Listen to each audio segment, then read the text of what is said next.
The world around us seems to have forgotten the path of righteousness and embraced a path of darkness. In such times, it becomes evident that God needs willing hearts more than ever before. So let the voice echo within all hearts, whom shall I send? Who will go for us? He says in the book of Revelation chapter 3 verse 20, Behold, I stand at the door and knock. If any man hear my voice and open the door, I will come into him, and will sup with him, and he with me. With emphasis on any man, God's call for willing hearts isn't about age, status, or qualification. It's about the condition of our souls, the openness of our spirits, and the readiness of our minds to embrace His divine purpose to live as a mobile, burning, and shining light, to show all men the light and turn many to righteousness. Are you ready to be one of those willing hearts that God seeks?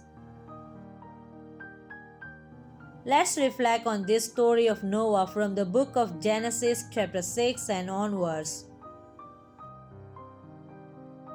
A righteous man and a perverse generation, amidst the world engulfed in wickedness.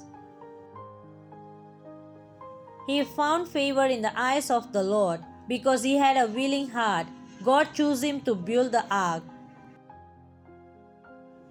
not just for his own salvation, but for the preservation of all living creatures. God entrusted a man with the responsibility to preserve the works of his hands, all who will come to him.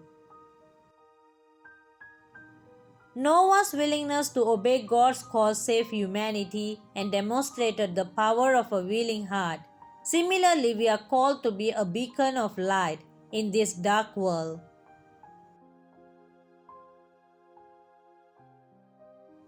Philippians chapter 2 verse 15 says, that ye may be blameless and harmless, the sons of God, without rebuke, in the midst of a crooked and perverse nation, among whom ye shine as lights in the world.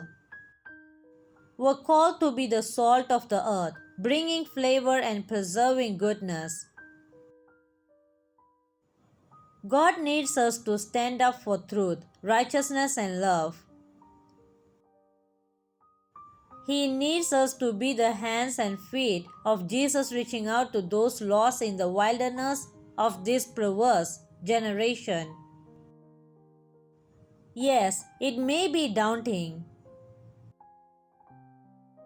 The challenges may seem insurmountable, and the world's opposition fierce. But remember, with God all things are possible. He equips the willing heart with strength and courage beyond measure. As the Apostle Paul reminds us, I can do all things through Christ who strengthened me.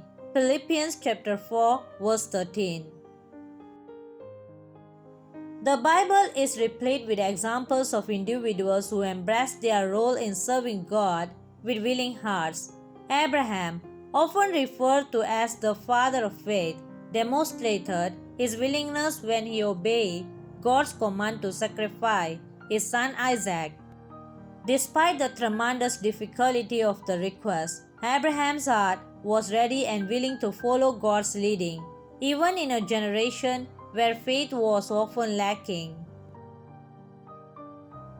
Another compelling example is that of Mary, the mother of Jesus, in Luke chapter 1, verse 38. Mary responds to the angel's announcement with humility and willingness, saying, Behold, I am the servant of the Lord. Let it be to me according to your word. Mary's heart exemplifies the attitude of surrender that is crucial for